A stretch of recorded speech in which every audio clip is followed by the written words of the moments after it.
5-pound meatballs. Frozen meatballs.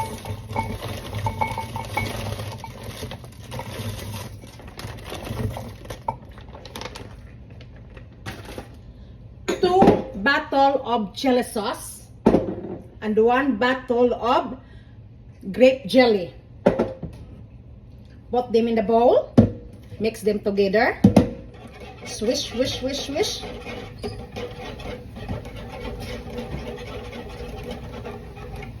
And pour it on top of meatballs.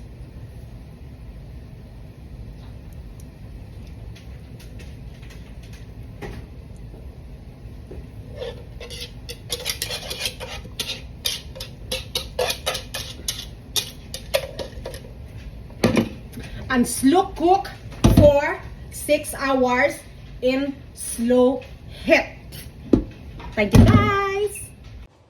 Meatballs all looking good, guys. Meatballs looking good.